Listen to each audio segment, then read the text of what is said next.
What would it be like to travel back in time to 1895? There was no television then, of course, or even radio, and motion pictures were still just a curiosity. For entertainment, Americans, both rich and poor, flocked to a type of live variety theater called vaudeville. If you wanted to learn about life in 19th century America, to observe the widest possible cross-section of people and discover what fascinated them, inspired them, and made them laugh, you could do no better than to attend a vaudeville show. A team of researchers from 7 universities received a grant from the National Science Foundation to devise a way to transport 21st century students and scholars back in time to experience a 19th century vaudeville performance on their own personal computers. We call this project Virtual Vaudeville.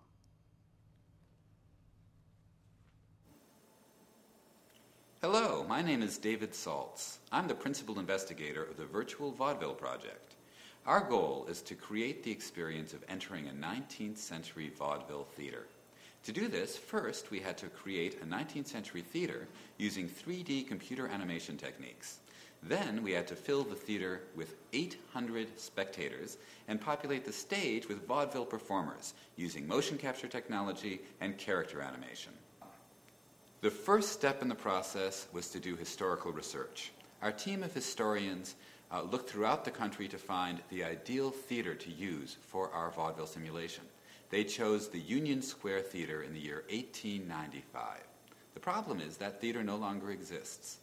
Using a series of photographs of the theater's exteriors, drawings of the interior, newspaper accounts, and floor plans, we created a detailed 3D model full of rich textures that capture the quality of the moldings, the carvings, the engravings, the floors, the seats, every detail of the theater. In order to get the photographic realism we desired, we took photographs of existing structures from the 19th century. The result is a theater based on authentic archival material.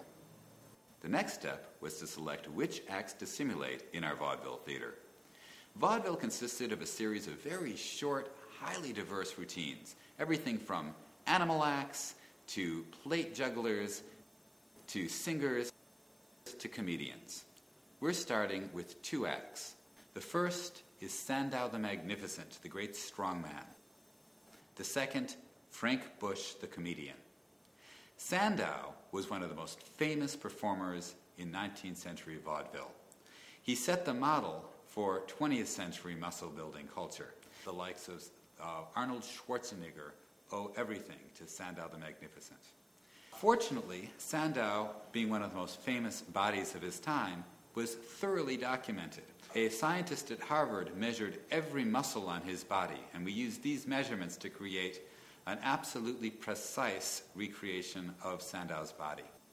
Edison made one of his first films of Sandow the Magnificent. Frank Bush was one of the most popular performers on vaudeville. His brand of humor was very typical of its age. Today, what we consider to be politically incorrect ethnic humor, portraying various stereotypes. It appealed to the tastes and the anxieties of the large number of immigrants who had just come to the United States. There are estimates that up to 50% of the population of cities like New York and Chicago at this time had been born abroad. The acts by people like Frank Bush consisted of a series of crude ethnic stereotypes. For example, in the act that we're recreating, he begins by portraying an Irish character, and then, through a quick change, he transforms himself into his most famous stage character, the Jew. The man ran out of the store. The policeman came by and pulled out his pistol. Bush's stage Jew set the pattern for Jewish representations throughout the 20th century, not just in theater, but in television, radio, and film. In order to recreate these acts in as vivid, vital a way we possibly could, we wanted to start with live performance. So we hired first-rate performers, worked with professional choreographers and musicians, and then capturing these live performances using a Vicon optical motion capture system and software created by Cadera Systems so that this live performance is transferred directly onto our 3D computer models. We then enhance these animations with subtle facial expressions, hand expressions, Here comes the Irish. and in the case of Sandow the Magnificent, muscle movements. One of the most exciting parts of the Vaudeville project is trying to recreate the responses of the spectators, who represent the full spectrum of the American public at that time. For example, if you look in the boxes, you'll see a young sport or a wealthy old gentleman. If you look in the second balcony, you'll see the working class Irish immigrants, or in the very back, a segregated area where African American spectators were forced to sit. Anywhere you look, at any time, in any performance, we want you to see spectators responding in an appropriate way. Animating 800 spectators is a monumental task. And animating so that they'll all run on your own personal computer, and so that you can move around the space while they're responding and look anywhere you'd like, is technically impossible. We solved this problem by dividing the 800 spectators into 32 basic groups divided along the lines of ethnicity, gender, and class. We decided for each of these 32 spectators how they would respond to each moment in each act, and then we created one basic animation. To create the illusion that there are actually 800 separate spectators, we then created between 3 and 5 different faces and costumes for each of these 32 basic types of spectators, and spread those throughout the theater. We mixed things up even more by adding hats, mustaches, and different accessories. So the illusion, unless you look very closely, is that in fact there are 800 separate characters. We're trying to create a fully immersive 3D experience that gives you the feeling that you've been transported back in time. But at the same time, we're creating a serious resource for historians and for students interested in learning more about 19th century American culture and theater history. So to supplement the 3D environment, we're providing extensive hypermedia footnotes. These footnotes provide general information about vaudeville and American culture, and also detailed information that tells you exactly what we used to recreate every bit of our 3D simulation. For example, if you're looking at any aspect of the theater, you can look at the original photographs that we took and the original descriptions that we drew on to recreate that aspect of the theater. In order to make virtual vaudeville as accessible as we possibly can, we're making it available in 2 different forms. The first is available to anybody with a contemporary PC or Macintosh connected to the internet.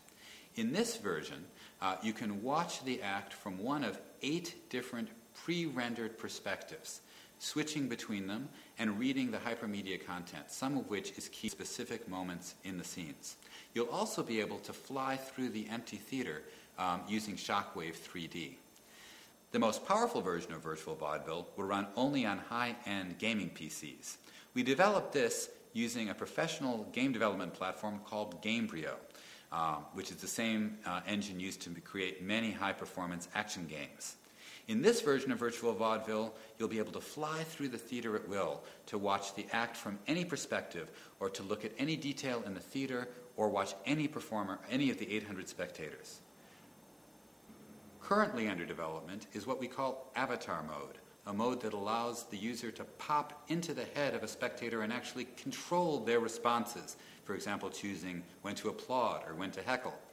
The audience members surrounding you are intelligent agents who respond specifically to what you're doing, giving you a feeling of absolute immersion in the environment. Virtual vaudeville brings together an interdisciplinary team of actors, historians, computer programmers, and 3D computer animators to create the experience of attending live theater within a virtual realm. It constitutes a new approach to education, a new form of scholarly publication, and a new mode of entertainment for the 21st century.